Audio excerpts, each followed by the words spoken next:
Hey, welcome back to Garbro's Field Desk. I have for you Chapter 12 of Emily Braun's Lamentations of Blood and Flesh. No breaks, no waits, no dick shakes. Let's get into it.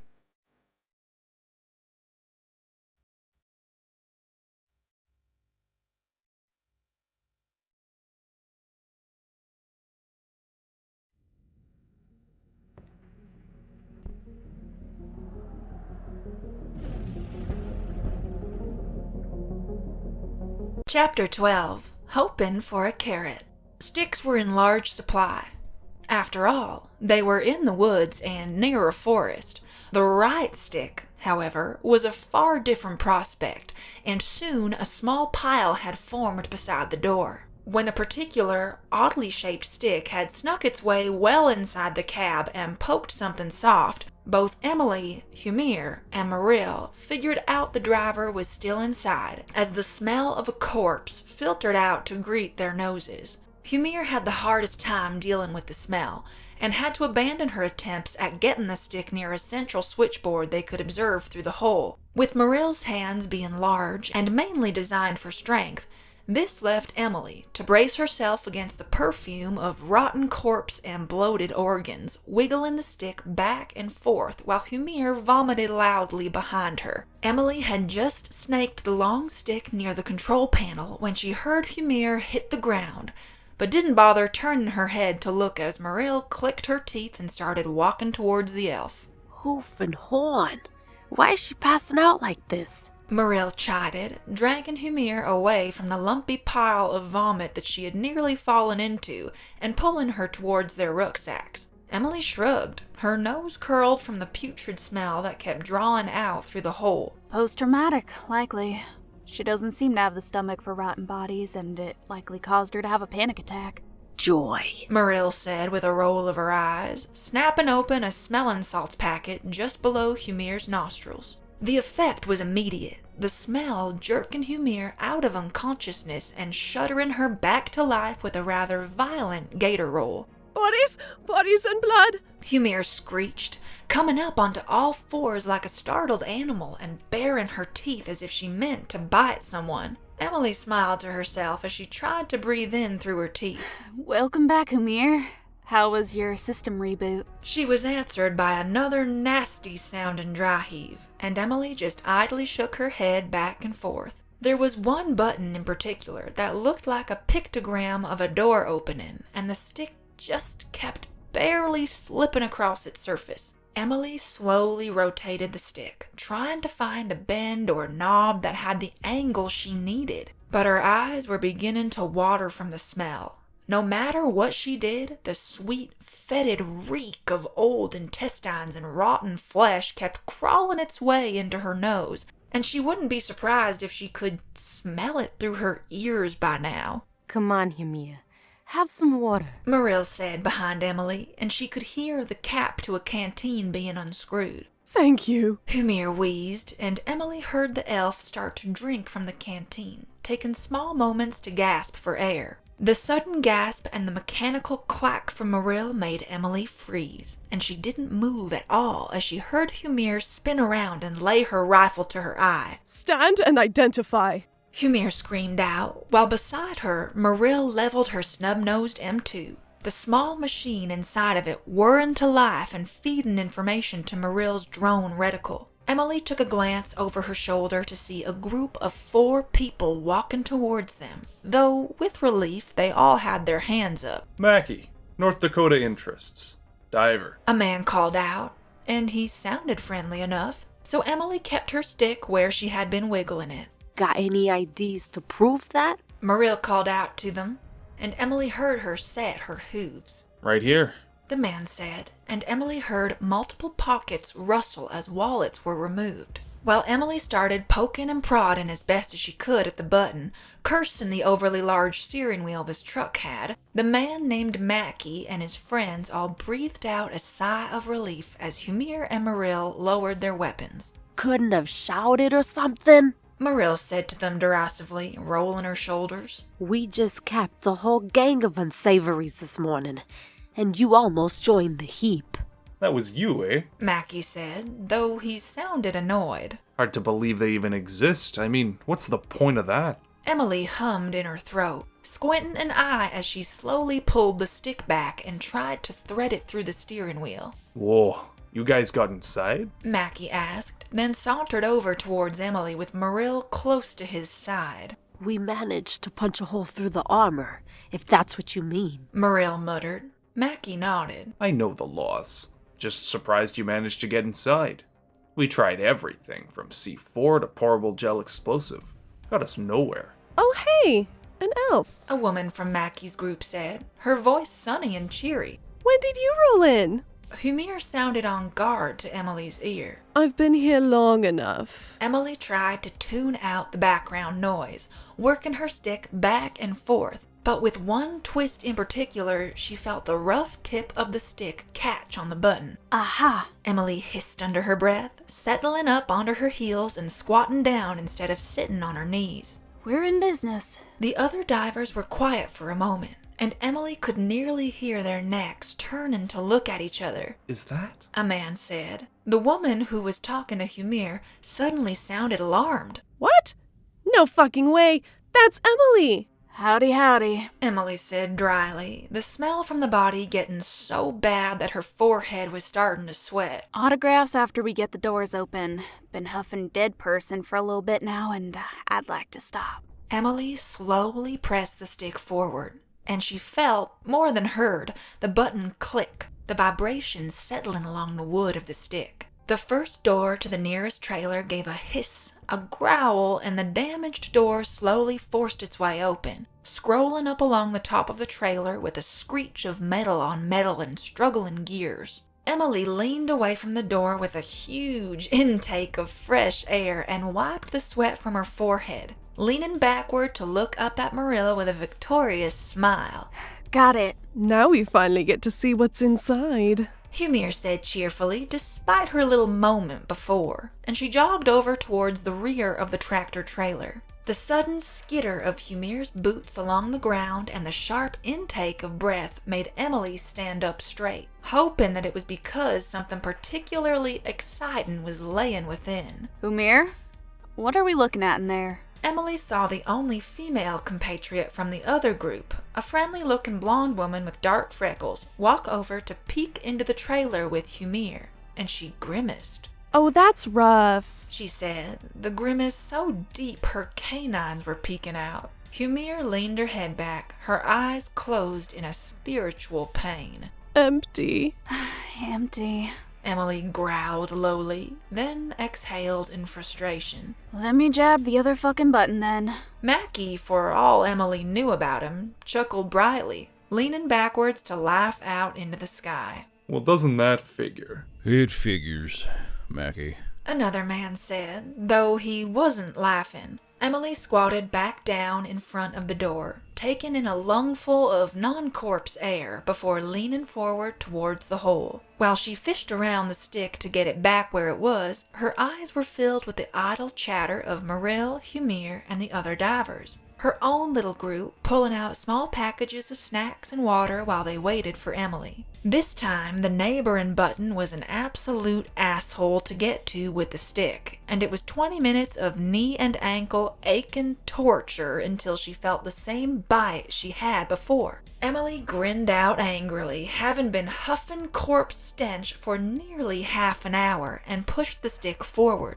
Gotcha, you son of a bitch. The same click vibrated down the stick, and the other trailer gave the same shuddering screech as the one in front of it. Emily leaned back and away from the hole in the door with a sigh of relief, stood shakily to her feet, and pulled her rifle around from her back. They all moved as a group towards the rear trailer, and while Emily was still halfway there, the sharp whistle and excited curse from Humir told Emily all she needed to know. Fuck yeah! Humir screamed, balling up her fists and punching the air. Marill nodded, raising her eyebrows. Hey, that'll do it. Plenty to share, too. Mackey said with a wink towards Emily, and she raised a brow. Mackey was a rugged man that could easily fall into the category of handsome, but Emily had no mind of celebrating in the way he may have preferred. As Humir and some of Mackey's divers hopped up into the trailer, Emily came around the end and finally laid eyes on what was hiding inside. Stacked from floor to ceiling were large battery cells, with no pallet looking the same. Some of the cells were long and square like fire logs, while others were large orbs that glittered with green light.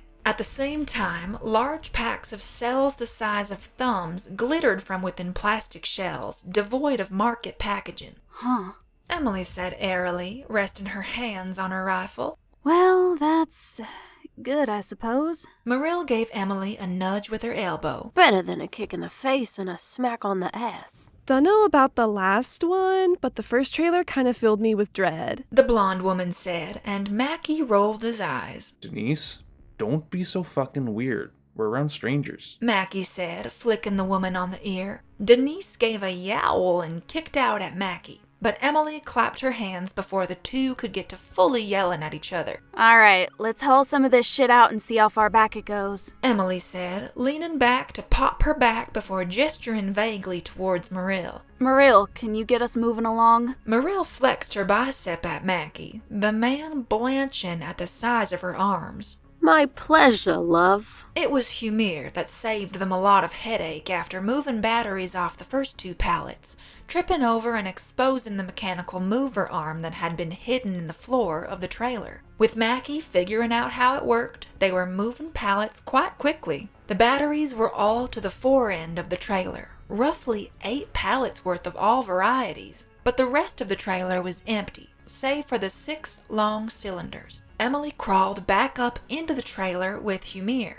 Mackey, and one of his other men, and they all walked back towards the cylinders, their own power sources humming softly in the still darkness. Emily leaned down over one, noting that it was cold to the touch and that the control console was in a language she didn't recognize. It's cold.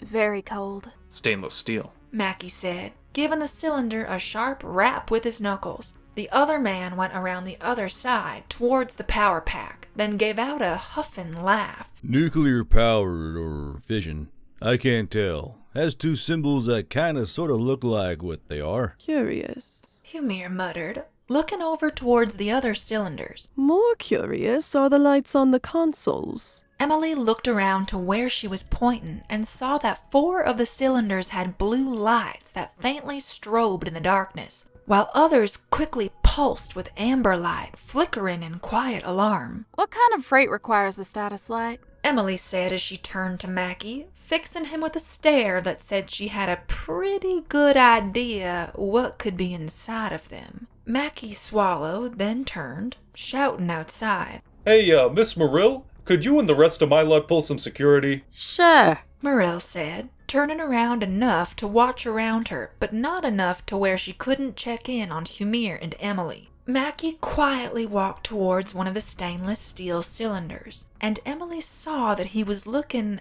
apprehensive. They have flat bottoms, Mac. The man said, having ducked down to try and figure out the undercarriages. Looks like some kind of anti-grav system. They'll float right out of here if we can turn them on. Emily stepped up with Mackey as Humir lingered behind them, peering down at one of the panels with the quickly strobing amber light. Open it up? Emily said quietly to Mackey, pointing to the light. Whatever is inside obviously has something wrong with it. Better off cracking open a broken one than the others. Mackey looked over to Emily, his eyes half-lidded despite his obvious reservations. I get that, and I'm as curious as you, but what are we going to do if this is way above our pay grade? If this is above our pay grade, we'll do what we need to do.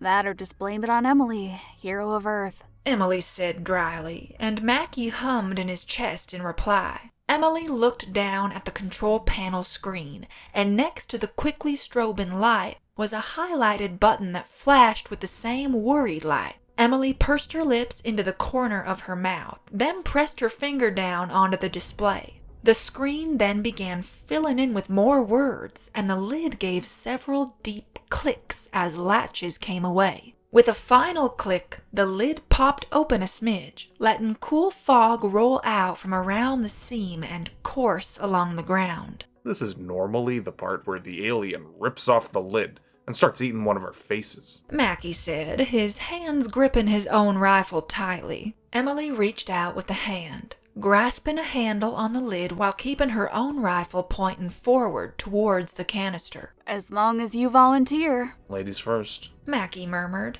and Emily pulled up the lid. When the rest of the fog escaped, Mackey stumbled backwards in shock while Emily stood frozen, staring wide-eyed down at the figure laying within what she now knew to be a sarcophagus. The torque made an appreciative noise in her head, and she could feel it nodding.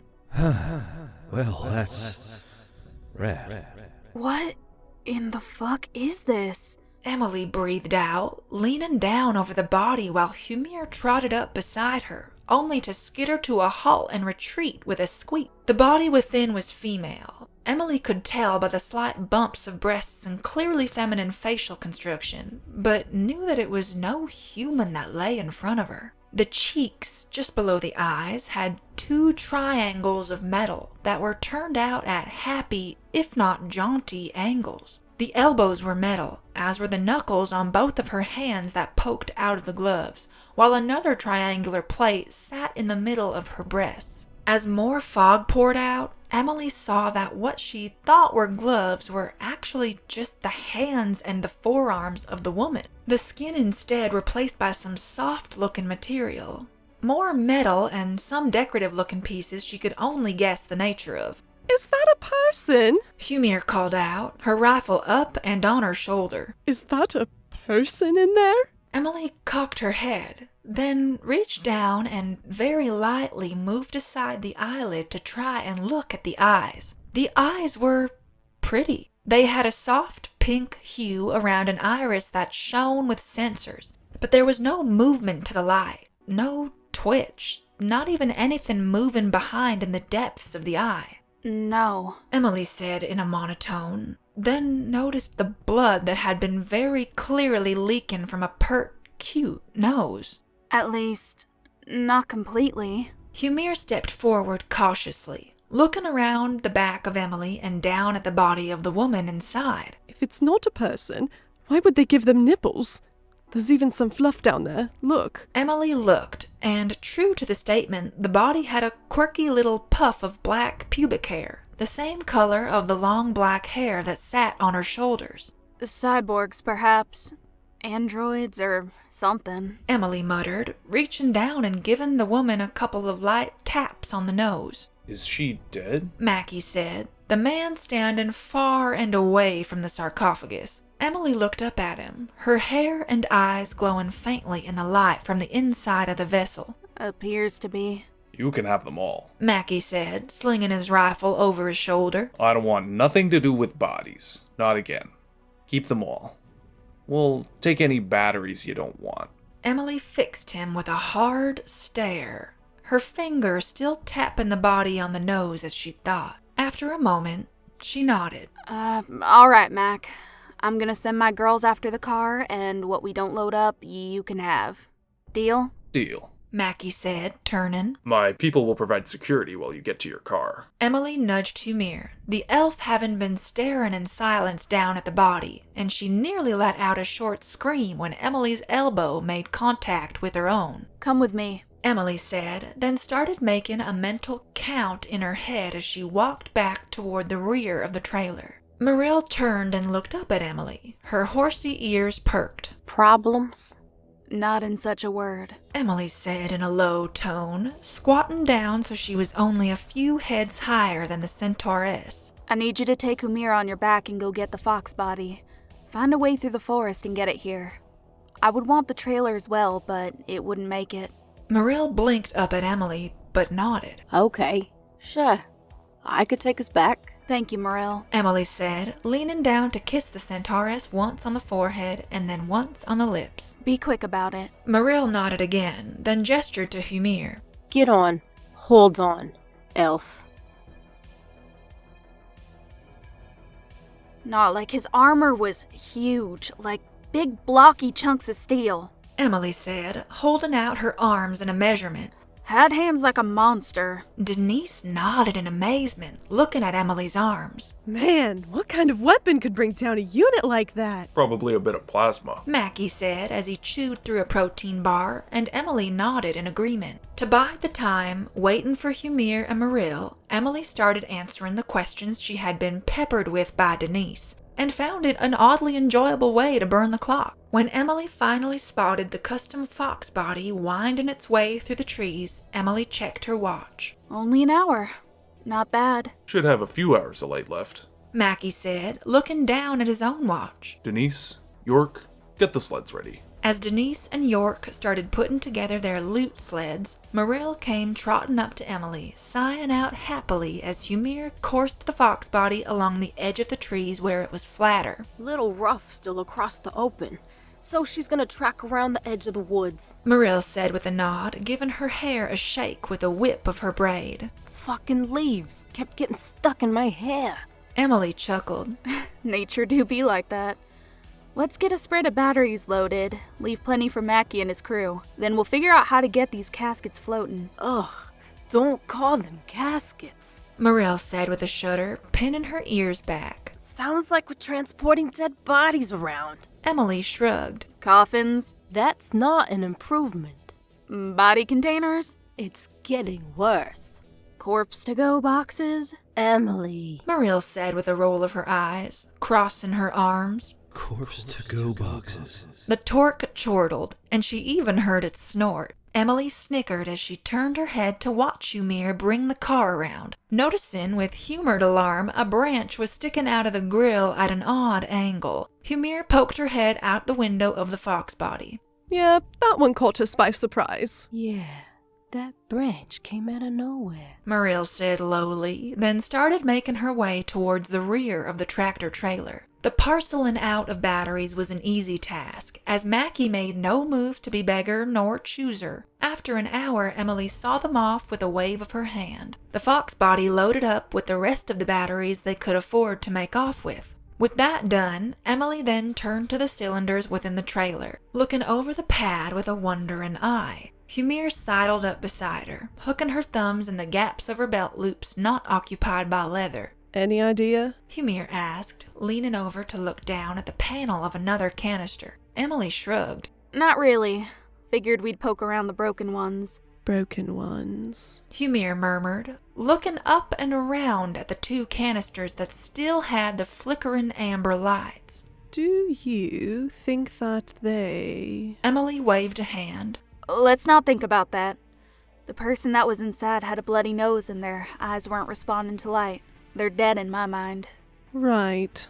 Humir muttered quietly, then walked over with Emily so they could both stare down at the panel. What was left of the daylight was fading quite quickly, and Emily knew they needed to figure out how to work these damn things as fast as possible so they didn't have to use the headlights of the fox body the entire way. It took over an hour of poking and prodding at the pad, but eventually Emily and Humir found their way into a selection window that had a box hovering with little circles radiating from the bottom. Hey now, this looks promising, Emily said, looking over to Humir, who had taken a break to chew on a meal bar. Humir swallowed and reached forward, giving the button a soft push. One way to find out. As soon as she touched the button, it radiated a light and gave 3 soft pulses, after which the canister started to hiss and click as 3 subwoofer-looking pieces tilted out from the bottom and pointed towards the ground. With a thrum of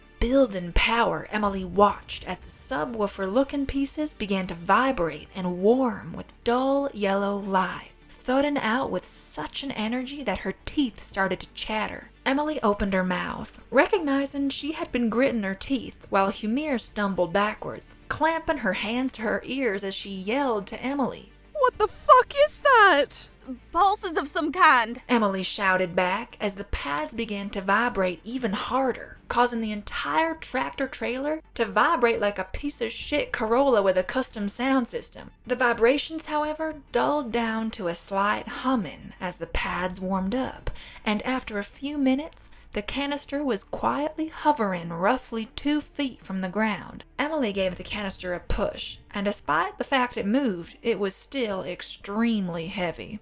We'll only be able to grab 2 of these, I think. Emily mused, pulling the canister back towards her with a grunt. Go get the car, Marill. I'll get 2 of the good ones hovering. Humir nodded and jogged towards the opened rear of the trailer as Emily muddled her way through the panels on 2 of the canisters that had blue lights. When she had them both warming up, their pads rotating down towards the ground, Emily was not prepared for the force 2 sets of the pads could emit. Emily was surprised she didn't piss her own pant leg as the bass-filled boom of the pads warming up roared through the trailer, shaking her body so aggressively that even her vision blurred as the jelly in her eyes quaked. The vibration was so violent that Emily had to fight to breathe, and when the pads had warmed up and dulled down, she was wheezing in lungfuls of breath while holding her head, completely confounded by her brain sucking up enough vibrations to give birth to an entire techno label. Marill was looking at her from the end of the trailer, covering her own ears with a grimace-marked face. Yeesh, that was worse than the first one. The hell did you do? Multitasking. Emily groaned back at her, standing up with wobbly knees. Almost pissed myself, I was so close. Marill's face twisted. Better the yellow note than the brown note, I guess. Emily sardonically laughed out, fixing Marill with angry eyes. Very funny.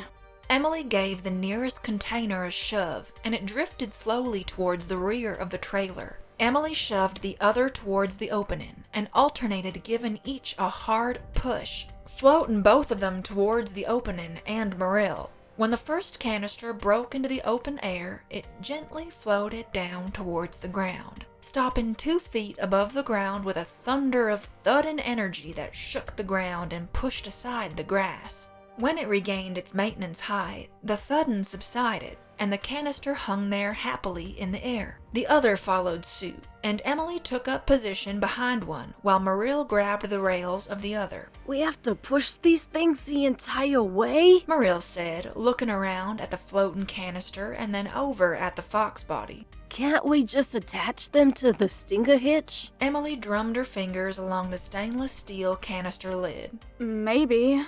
We can try it, I guess. Marill was game enough for the idea, and quickly linked the canisters together with paracord, then tied the longer end around the hitch that had been welded to the rear frame of the fox body. Emily told Humir to start off, and after the first mile, Emily and Marill were both regretting their decision. The canisters went forward all right, but did not stay in a straight line. Emily was soaked in sweat and bruises by the time the fox body rumbled into the lawn of their camp, and had blood trickling down the side of her face when the rearmost casket had caught a tree, bouncing off of it and nearly knocking her unconscious. Marill fared better, being able to manhandle the canisters where she wanted them to go, but still caught her own share of scrapes, bumps, and bruises. Ram was naturally no help when it came to corralling the canisters, but gave Emily a soft pat on the side of her thigh when she collapsed down onto the ground, breathing out with a hiss from the trek back to camp. You okay? Ram asked Emily, placing his hands on his knees as he bent over to sniff at the canisters. What these? Emily shrugged. No idea. They're heavier than sin, though. Ram hummed to himself, straightening up. Back late. Humir opened the door to the fox body and stepped out, leaning back and popping her back with a short yell. This made Ram snort out a laugh, and the elf looked over at him with lowered eyebrows as he walked over to one of the canisters, admiring the panel with a thoughtful tilt of the head. Sheesh, it's nearly 2,300. Marill huffed out, wiping at her forehead with her shirt hem while looking at her wristwatch. That took almost 4 hours. They better be worth the money. Humir said with a groan, still holding a hand to the middle of her back. This seat was not meant for comfort over rough terrain. Marill leaned down to look at the frame of the fox body. Looks like the springs are ready to pack it in and head out. They can wait. Emily said wearily and struggled back up to her feet. We still gotta get all this shit back home. Aha! Ram said, and everyone else's heads snapped around to him when the lid of a canister gave an ominous hiss, and Ram's finger was pressing down onto the pad. Emily stumbled forward, scrambling for her rifle. What are you doing? What? Ram asked, turning to look at Emily. It say it ready. Humir and Marill all gave shouts of alarm, scrambling for weapons as the lid gave another louder hiss and opened on its own with a click and release of latches, fog pouring out of the base of the canister as the panel gave 3 happy chirps. Get away from it! Emily howled, jerking Ram backwards by a shoulder and raising her rifle up towards the canister as a hand raised up slowly from the fog, turning and twisting in the moonlight with curling, stretching black fingers. Marill clicked something on her snub-nosed M2 and it started to hum, her eyes wide with palpable fright. It's moving. Emily, it's fucking moving. What the fuck do we do? Humir screamed over the noise of the canister trilling and humming merrily, a hard contrast to the panic and horror around it. When a second hand rose up from the fog, its fingers curling and uncurling, Emily started breathing in and out of her nose in panicked bursts, her fingers curling around the trigger of her Bren rifle as she held the waver in sight in front of her eyes. Ram didn't seem to understand what all the fuss was, and just watched from behind Emily's back, leaning out to make sure he didn't miss what came out of the canister. The hands gripped the sides of the canister, and with a whirring of something within, a head and upper body rose up from the fog, curling forward into the glow of the moonlight. Emily let out a shuddered breath, letting her sights waver down a few scant inches. Unlike the broken figure within the test canister, this person, for lack of a better word, had short, dark gray hair that fell along the top of her head in thick waves, like the chop of water. Her eyes had the same pink ring around the pupil, but unlike the dead ones, hers glowed with eerie, markable light. Her chest was larger than the others as well, though not nearly as large as Marill's, and could not have looked more perfect, more sculpted. Her face was not round like the others, but more fierce-looking, coming to a square chin and having the shape of a heroine out of female-led movies. The pink-eyed person looked down at her hands, turning them back and forth while working her fingers, and Emily saw she had the same odd black glove look nearly all the way to her elbows. Same with the odd metallic decorations on her face and in the middle of her chest, though hers seemed to have different shapes than the other figure. Her ears were odd, though, coming off the side of the face in small round triangles while having all the normal waves and folds an ear would. The woman snapped her fingers a few times, then looked around in obvious confusion, as if she never thought she would be waking up in a flower-filled field and soaking in the glow of the moon. She turned her head towards Emily, blinking at her and Ram, then turned her body towards Emily as she spoke. The language was so alien that Emily didn't even know how to describe it, a floating, lyrical language that seemed to have neither rhyme or reason. Emily shrugged with wide eyes, but Ram stepped out from around Emily, placing his hands together and leaning forward in a bow while replying to the woman. I knew he was Fae. Humir hissed out in a fear-filled rush, gesturing with her rifle. Gift of languages. Emily waved a hand at Humir, motioning for her to shut the fuck up, but kept her eyes fixed on the figure within the casket as she smiled and bowed her head to Ram. The two shared brief strings of sentences before Ram turned, looking up to Emily. She needs a phone. A phone? Marill called out, ears perking and pinning back and forth with a clash of emotions. Shouldn't we just glass her? Emily looked down at Ram, then up to the woman who was watching patiently.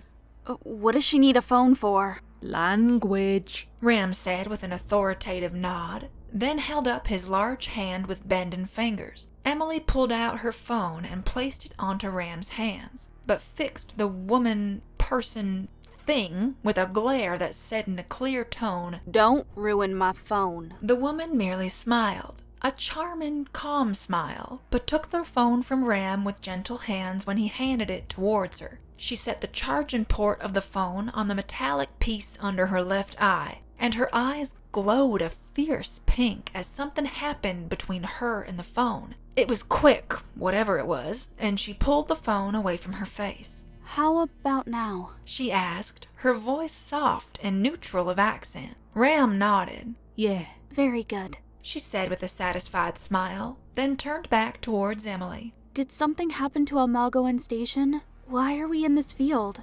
Was there a problem with the ship? Marill turned to stare at Emily, ears now perked. The ship. Almagoan Station? Humir asked quietly, lowering her rifle towards the grass. The woman looked up at the sky, her eyes brightening with the same pink hue, but she furrowed her brows as they dulled, her lips pursed in a curt frown.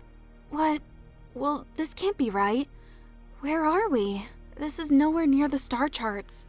Earth? Emily said dourly, lowering her rifle and letting it lay across her chest. The woman blinked a few times, and it was faintly audible, something that made Emily tilt her head just a scant inch to the side. Earth?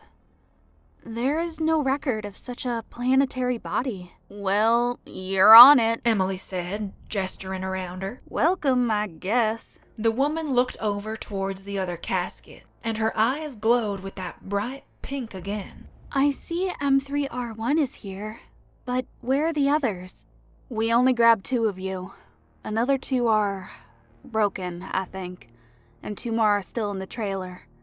We were going to grab them tomorrow, Emily said, gesturing towards the way they had come out of the woods. We found you with a bunch of batteries. A bunch of batteries? The woman said, and she looked visibly angry. What in the shakes you mean? We were on board a Shake Shalom cruiser. There were no batteries. Marill held up a hand. Actually, we found you on a semi-truck trailer, and you were behind a bunch of batteries. The woman said fiercely, slapping her hands against the side of her floating canister. What in the great wheel has happened? The woman closed her eyes for a moment, then looked up at the stars again, her eyes glowing and dimming multiple times before she gave an angry exhale. We should have landed at the Comanimo estate nearly 4 months ago.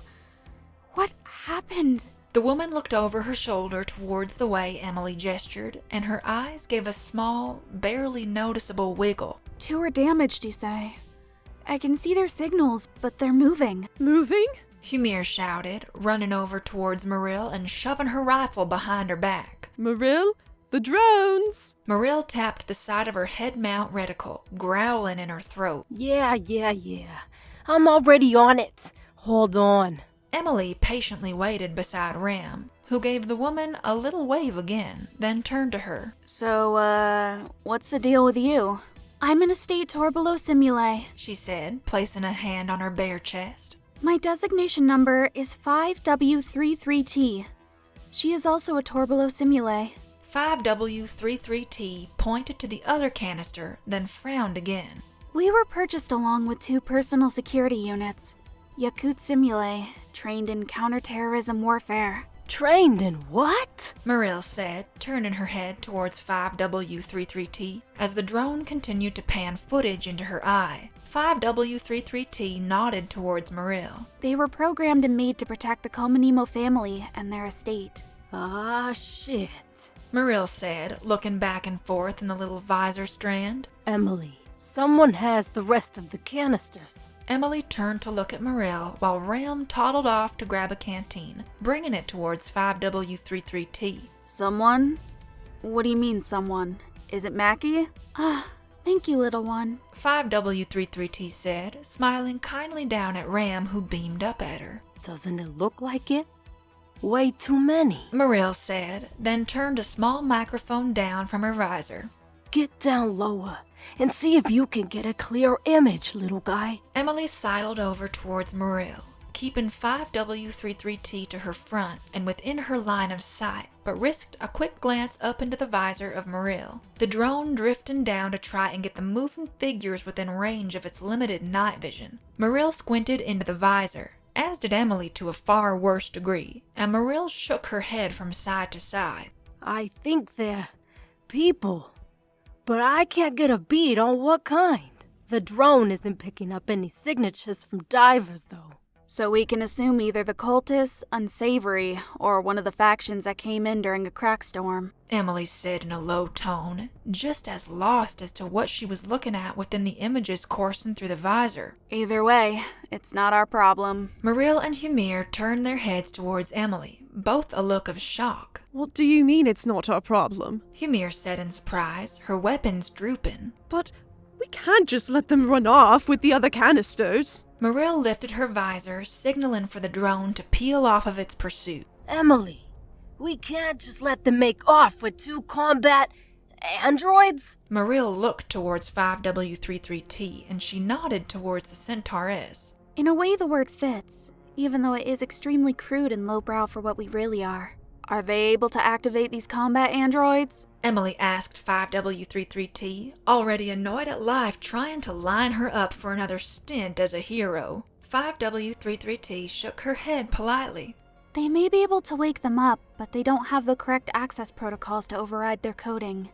They will defend themselves if need be, but won't be able to be commanded. Who has the access protocols? Emily asked, walking over towards the tent and grabbing a canteen. 5W33T raised a delicate, elegant finger and tapped herself on the nose. Just me for now. The Comanimo family and our creators are the only one who have the access protocols. Then we have no reason to risk ourselves. Emily stated firmly, fixing Humir and Marill with a glare that told them both she had no mind to take suggestions on this discussion. We have a shitload of batteries in whatever these 2 are. That's enough for one day. Not to mention we're already full on what we can haul away anyway. Marill gestured around her. Emily, we've only been here for a couple days. Then we save time. Emily said, draining the canteen and throwing it off into the woods with a rocket and throw. And I will be fucked if I'm taking a pro bono hero case. Humir looked from Ram to 5W33T, her fingers twitching nervously along the forend of her rifle.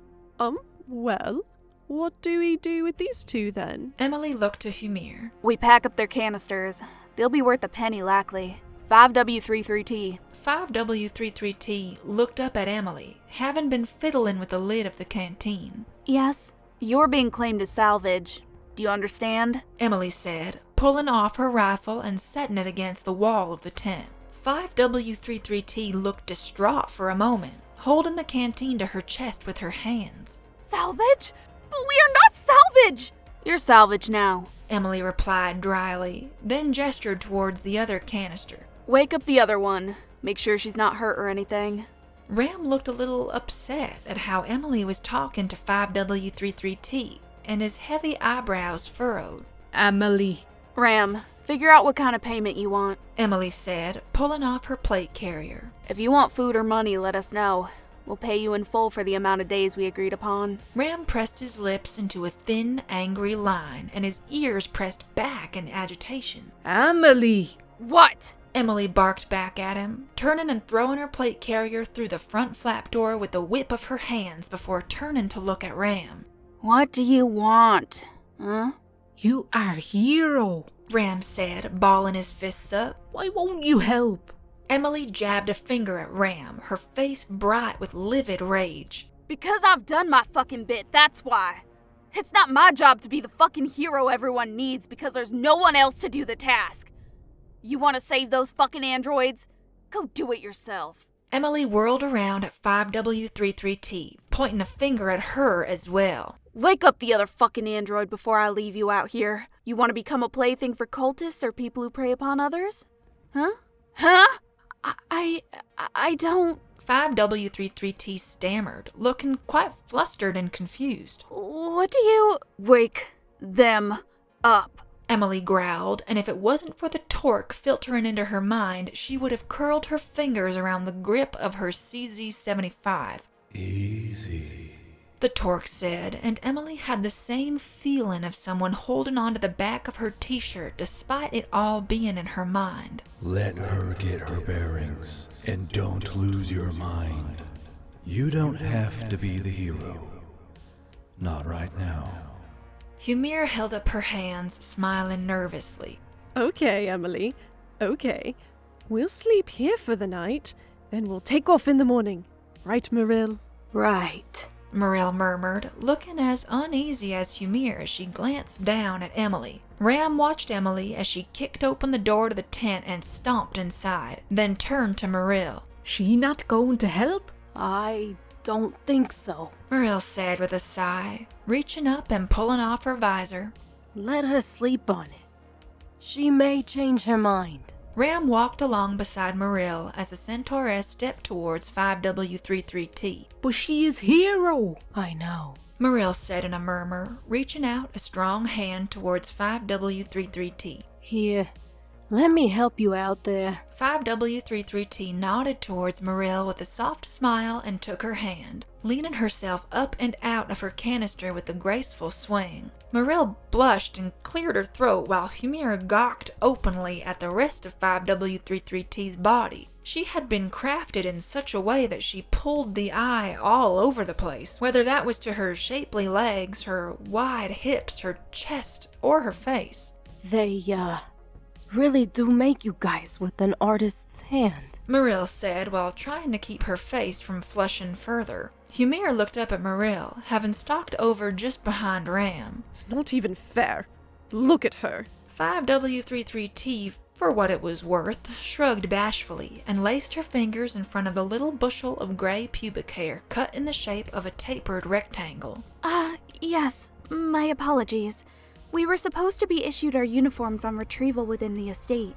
Would you happen to have any spares that M3R1 and I could wear? If it'll fit you. Humir said with obvious jealousy, crossing her arms across her plate carrier. Marill snorted. We can find you some stuff. Can you wake up the other one? I will do so, but I do want to know the story behind your friend. She did not seem to take kindly to being tasked with retrieving the other simulae. 5W33T said politely, turning away from the group and idly stepping towards the other canister, seeming to enjoy the feeling of the grass tickling her bare feet. Humir, Marill, and Ram all tilted their heads when 5W33T turned her back to them, and Humir sulked visibly. That's not fair at all. Humir whined, gesturing vaguely towards the perfectly shaped butt cheeks of 5W33T. How can anyone born of flesh and blood even compete with that? Marill sighed as well, pressing her lips into a line. Well, it could be worse. How? Humir grumped, crossing her arms angrily again. I'm a goddamned elven princess, and even I don't look like that. Marill snorted, pulling off her rucksack. You could have the ass of a horse. Ram giggled at Marill, then broke out into a mirthful cackle when Marill reached down and gave his cheek a pulling pinch. Shut up, you. And that's the end of Chapter 12 of Emily Braun's Lamentations of Blood and Flesh. If you like this story and others like them, be sure to like and subscribe to the channel of Garbro's Field Desk. Comment down below in the comment section. The comments keep me going. Interaction keeps me going. I like knowing you like what I do. This story is being fueled by the readers. If you want to keep these stories going with a little more grist than what YouTube usually provides, stop by the coffee, donate $1 or $2. It helps out more than you think, and that's not really understated. It helps out more than you think. Not to mention, most of this channel's viewers are done by word of ear and word of mouth and yada yada. Be sure to share the story and the channel with those you think could like it. I mean, we have hundreds of hours of audio goodness to help your workday go by faster. So, like I said, if you like it, spread it around. So until we see you next time here on this side of the veil, that was Rue, Annika Storm, our narrator, Fire, Hailey, Jmota, and Vynn, and this is Garbro's Field Desk.